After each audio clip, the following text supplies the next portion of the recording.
Oh, hello there, my beautiful listeners. Apologies for the slight delay.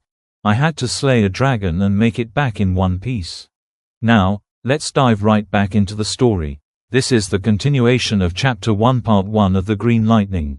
If you haven't listened to Part 1 yet, I highly recommend checking that out first for the full experience. You'll find the link in the description below, and somewhere on the screen. Since there was a bit of a wait, I've combined Part 2 and Part 3 into one video, finishing off Chapter 1 in one go. I hope you enjoy the journey, and if you do, don't forget to like, drop your thoughts in the comments, and subscribe for more chapters soon. Without further ado, here is The Green Lightning, Chapter 1, Part 2 by Hagop Kalaydjian. Just as Gelian's fist came crashing down toward Melvik's face, Melvik moved, not with panic, but with razor precision. He slipped past the blow, smooth as silk, sharp as a blade. Unable to stop, Gelian's full force slammed into the stone beneath them. The ground cracked like thunder. Dust exploded outward, swallowing the square in a swirling cloud of grit and earth. The crowd shielded their eyes, recoiling from the blast. Shouts rang out. Children clung to their parents. Vendors ducked behind their carts. And then, silence. As the dust began to clear, figures emerged from the haze. Eyes strained. People leaned forward, whispering, "Who won?" Step by step, the scene sharpened. At the center, Gelian knelt on one knee, his fist buried deep in the fractured stone. And behind him, calm, unshaken, stood Melvik. His hand hovered inches from Gelian's neck, fingers poised like a blade. When the last veil of dust fell, Melvik gently tapped the side of Gelian's neck. Gelian turned sharply, startled, then stunned. He rose quickly, stepping away, his breath caught in his throat. How did you?" he murmured. "I used too much speed. That was a fatal strike. No one should have survived it." "Who are you?" Melvik's expression didn't change. "You're right, it was a fatal strike. I've seen it land before, full force. It destroys." He paused. "But like many powerful moves, it has a flaw." Gelian blinked. "You soar too high," Melvik explained. "And when you fall, your path can't change. Predictable, easy to read, and easier to counter." Gelian stood silent, stroking his beard. Then, he nodded slowly. "Very impressive," he said. "I admit defeat." He turned to the crowd, raising his voice. "He is the winner, and he is right. It was foolish of me to ever call myself a god." A hush fell. The square was still. "The mansion is yours," Gelian said. "You've earned it." But the people didn't cheer. Instead, murmurs rippled through the crowd, uncertain, biting. "That was just luck. A setup. Some trick to take our gold." The whispers swelled into jeers. A few scoffed. Others crossed their arms, pride wounded. Melvik glanced at Gelian, expecting him to silence the crowd, to explain what truly happened. But instead, the old warrior stepped forward and raised his hand. "If you doubt it," he said, "then let's settle it another way." The crowd quieted. "We'll play a game," Gelian declared. "The one they call arm wrestling." He turned to Melvik with a grin. "If anyone thinks it was a trick, step forward. Face him. If you win, he'll pay back your gold coin. But if he wins," his eyes gleamed, "you owe another." Melvik raised an eyebrow. "What is he doing?" He took a step forward. "No, wait," he began. But it was too late. The square erupted into cheers. The tension had turned to wild excitement. People rushed to prepare the game, dragging a wooden table, pulling out 2 chairs, slamming a bucket onto the surface. The towel girl handed Gelian a tightly rolled scroll. He turned to Melvik and held it out. "This," he said, "is the deed to my property." Melvik reached for it, but Gelian held it firmly for a moment longer. "It's yours now," he said, voice dropping. "But if you ever give it to someone unworthy, or lose it carelessly," his eyes narrowed, "I will kill you." Melvik blinked. What?" But before he could finish, Gelian shoved the scroll into his palm, tightened his grip around Melvik's hand, and gave a firm nod. "I'm already late. If I don't leave now, I won't reach the capital by nightfall." He turned with a grin, waving over his shoulder. See you around, Master Melvic. Melvic opened his mouth to protest. Wait. Too late. Hands grabbed him from behind. Come on, champion. Someone laughed. They pulled him to the table. Across from him sat a giant of a man, arms like tree trunks, tapping thick fingers on the wood. He dropped a gold coin into the bucket with a metallic clink. Come here, you scam, he growled. Let's show them what a real fight looks like. Melvic sighed and sat down. What have I gotten myself into? The sun dipped below the horizon. Night settled over the city. One by one, the crowd disappeared, first the doubters, then the challengers. In the end, only broken cheers and shattered wood remained. Across the street, Melvic sat alone on a bench, the soft glow of lanterns flickering behind him. To his right sat his travel bag. To his left, a heavy pouch filled with gold coins. And in his hands, the scroll. The deed. What a day it's been. His thoughts drifted. They kept coming, one after another. Some wanted to test their strength. Others just hoped to get lucky. But it all ended the same. He glanced down at his knuckles. A faint red line across the skin. That last one. The giant who called himself a Viking. I had to slam his hands so hard, the table snapped in half. That's when the crowd gave up hope and left. He looked up at the house across the street. No, not a mansion. This isn't a mansion, he thought. It's just a big house. But people in this city, they've never seen a real mansion before. They don't know the difference. He stared at the scroll again. A house, for me.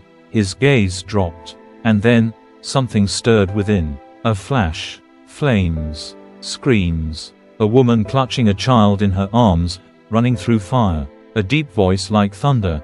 They are mine. And his own voice, full of anguish. No. His fingers tightened around the scroll, crumpling the edge. He shut his eyes, trying to bury the memory. But the pain lingered, smoke in his chest. And then, he sensed something. Movement. He opened his eyes. Just down the road, to his right, standing in the middle of the street, was a figure. A small girl. Chapter 1, Final Part. She looked no older than 10. Short, fiery red hair. A long black dress, tattered at the edges, streaked with dirt.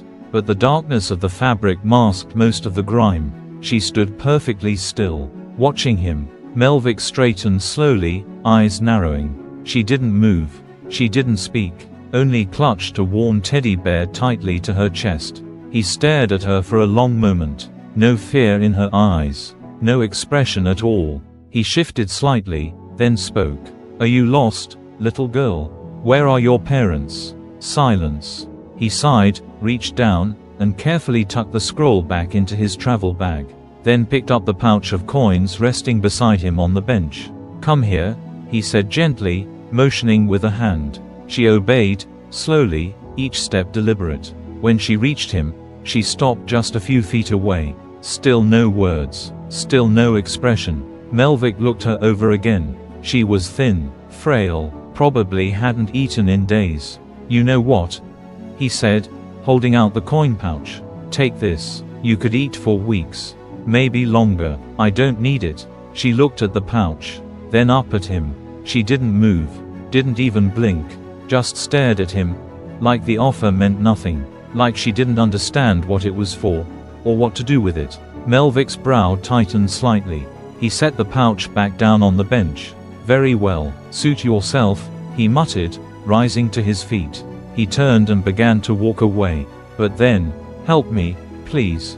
It was soft. Barely a whisper. Almost too fragile to hear. I have no food, and no place to stay. Please, help me. He turned his head. She was staring at the ground now, her shoulders small and drawn in.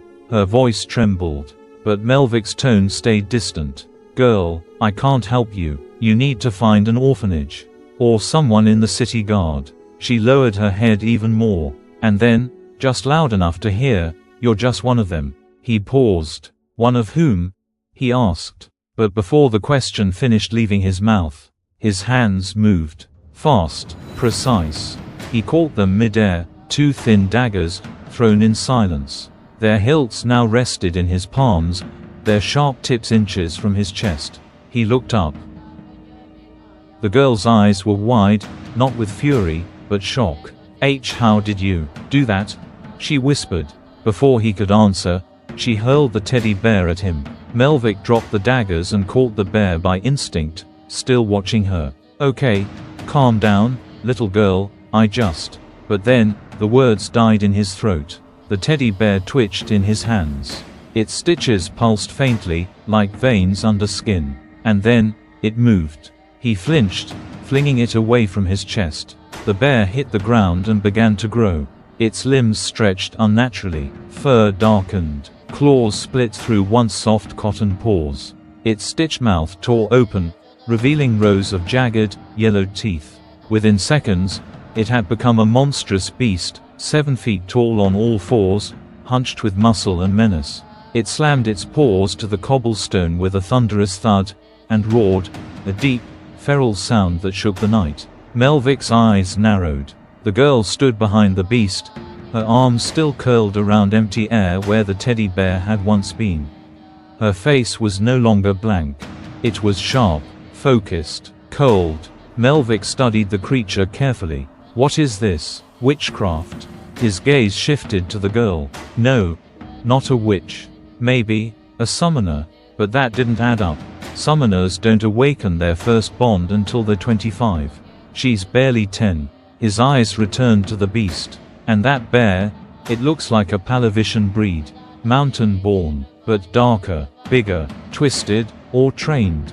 Before he could make sense of it, the girl pointed at him. Kill him, she said. The bear didn't hesitate. With a roar, it charged, jaws wide, teeth glinting in the lantern light. Melvick moved.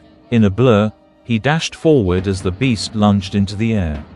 Its jaws aimed to crush him. He bent low. The beast's mouth passed just inches above his head. In one fluid motion, Melvick hooked 2 fingers inside the bear's lower jaw and yanked downward. The shift in momentum flipped the beast mid-air. The bear slammed into the stone on its back. Dust kicked up around them. It growled, stunned, but not defeated. It rolled, stood, and charged again. Melvick darted aside. The bear's teeth snapped at empty air. His fist slammed into the beast's snout, sending it flying into the wooden bench. The bench shattered on impact, and splinters scattered across the street. The bear groaned, dazed again. If this is a Palavishan bear, then this next part should work. The creature reared up and struck down with its paw. Melvick ducked low, sidestepping, then slid beneath the blow. He planted his foot behind the bear, hooked his arm under its chest, and spun. The beast lost balance and hit the ground hard. Without a moment's pause, Melvick leapt up, gripped the bear's jaw, and slammed its head into the stone. The square fell still. The girl stood off to the side, frozen in disbelief. How, she thought, how did he stop Big Boba like that? She pulled out 2 small daggers from her sleeves, her hands trembling. But then, she stopped. Melvick didn't strike again. He raised a single finger. Stay, he said, like a master scolding a dog. And the bear obeyed. Still breathing heavily, the beast remained on its back. Melvick knelt beside it. Then, to her horror, he ran his hand across the creature's belly. There we go, he said in a warm, almost absurd voice. Who's a big bear, huh? Who's the big berry bear? The creature let out a low rumble, not a growl. A purr. It relaxed. Its paws twitched. Its eyes were half closed in comfort. The girl's mouth hung open. Her daggers slipped from her fingers. She fell to her knees, speechless. And then, she cried. Tears streamed silently down her cheeks. Melvick's hand froze. He turned and caught an arrow in midair. A thin crossbow bolt. Small, silent, assassin grade. His eyes narrowed. So, you finally decided to act, he said aloud, his voice carrying across the empty street. I was beginning to think you'd lost your nerve. From a nearby rooftop, a shadow dropped to the cobblestones. The assassin landed in a crouch, silent and smooth. He wore tight-fitting black armor, a scarf covering the lower half of his face, and twin wrist-mounted crossbows. A sword hung at his back, and his belt was lined with smoke bombs and throwing darts. He rose slowly. You've been watching me this whole time? He asked. I didn't just see you, Melvik said. I know you. Kalaydjian clan. Masters of the silent kill. Specialists in the hidden bolt. He held up the arrow. You were after her. The assassin didn't respond. Of course you won't talk. Kalaydjian rules. No contact with the target. Melvik stepped forward, tone colder now. Which means, you're useless. A deep rumble echoed behind him. The bear rose once again. Its red eyes glowed faintly. To the girl's shock, Melvik raised one hand and pointed, just as she had earlier. Kill him, Melvik commanded. The beast lunged forward. The assassin fired 2 bolts, TWIP. Twip. One missed. The other struck the bear's side. But the bear didn't even slow down. It hit the assassin like a falling boulder. The man flew across the square. The bear was on him before he could rise, claws raking, jaws snapping, fangs biting. Screams tore through the night, short and raw. Then, silence. When the blood stopped flowing, the bear began to eat. Melvik stood motionless. He didn't look back. Eventually, the bear rose, its fur stained red. It padded back toward him, large head low, and rubbed against his leg. Melvik placed a hand on its bloodied fur. That's a good boy. He stroked its head gently. The creature purred. And then, slowly, it began to shrink. Fur folded, muscle faded, teeth vanished, until all that remained was the small teddy bear. Melvik picked it up. He turned to the girl. She was still kneeling, eyes full of fear and confusion. As he walked toward her, she crawled back instinctively. Melvik crouched and extended the teddy bear. Don't worry, he said softly. I won't hurt you. Here's your teddy bear. She hesitated, then slowly took it from his hand. She hugged it tightly, looking down. How, she thought, how did he do that? Bobo only listens to me. How did he make him obey? Melvik stood. You've got a strong pet, he said. That assassin was trained to kill. And Bobo ended him without blinking. He turned away and walked toward the bench, brushing dust from his shoulder. Lena stared at his back, unsure, afraid, but drawn. Then she ran to him and grabbed the edge of his cloak. He turned, surprised. She looked up, tears still brimming. Please, she whispered. Help me. He froze. And then, another memory. A girl, tears in her eyes, reaching for him. Daddy, please help me. He blinked hard, breathed, knelt to meet her eyes. What's your name? He asked. Lena. Where are your parents, Lena? They're dead, she said, and sobbed again. He looked around the street, uncertain, uncomfortable. Anyone else? Anyone in this city you know? She shook her head again and again. He looked down at the cobblestones. What do I do? Before he could answer, she stepped forward and hugged him tightly. Please, take me with you, she said, her voice muffled against his chest. I want to stay with you. Melvik stood there, arms open, stunned. Then, slowly, he wrapped his arms around her. All right, he said. You can come with me. End of chapter 1.